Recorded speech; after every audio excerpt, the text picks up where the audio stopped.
రావమ్మా మా ఇంటికి శ్రీరాజపుత్రి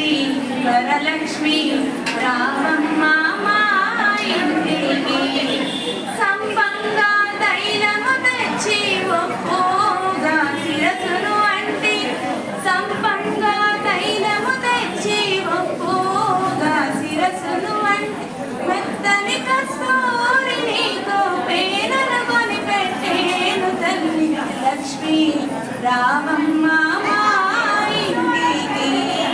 శ్రీరాజపుత్రి వరలక్ష్మి రావమ్మా మా ఇంటికి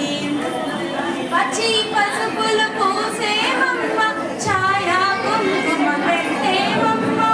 పచ్చి పసుపులు పూసేవమ్మ ఛాయా కుంకుమ పెట్టేవమ్మ మంచి గంధమోని మిరేమమ్మ మల్లె మొగ్గ ముడిచేమమ్మ లక్ష్మి రావ